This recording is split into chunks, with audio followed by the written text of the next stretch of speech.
Bila kontena turun pasti ada barang begini. RM299. Ini pun cantik tapi paling best yang ini. 200 lebih. Kekal harga dia sama macam dulu sampai sekarang. Untuk kualiti yang macam ni. Kalau korang tengok baik-baik, yang macam ni ada sampai 1,500 kalau dekat gudang Bos Ijan. Itu untuk kualiti yang highest. Ini tak, ni murah-murah semua. Yang ini memang kualiti rendah, geng. Kualiti yang murah dia bukan disebabkan diskaun. Korang kena faham. Dia tentang kualitinya yang Bos Ijan turunkan. Ada yang dari kilang yang memang production barang biasa. Ada yang super. So kena faham dengan jelas kat situ. Sebab minat orang tak sama. Bukan janji murah orang beli. Tak. So Bos Ijan dah berniaga lebih 10 tahun. Agak faham tentang audien Bos Ijan lah. So kalau konsol table yang macam ni. Ada sampai 8 ke atas, 800 ke atas. Yang ini memang 200 lebih. So contohlah ciri-ciri yang Bos Ijan boleh tunjuk korang sikit.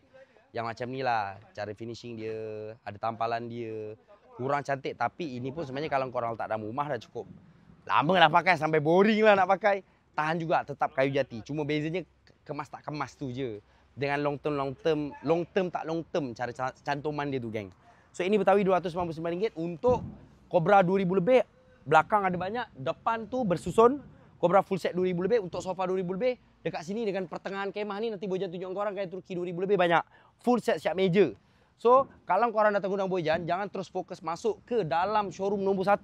Sebab kat sana kebanyakan sofa atas 10. So kalau korang yang suka sofa bawah 5K, korang tengok bawah kemah dulu. Baru ke ujung sana. Okay. Ini kontena turun lagi hari Sabtu. Kalau korang tengok kontena turun, tengok ada Betawi. Tengok ada kontena turun, kebanyakan ada Betawi yang ini. Okay, Betawi RM299 tu ada. So, on-kan notification untuk tengok live Bos Ijan. Bos Ijan live, kontena turun, mana adalah barang tu. Okay? Datang gudang Bos Ijan tak buat online. Hati-hati, jangan beli online.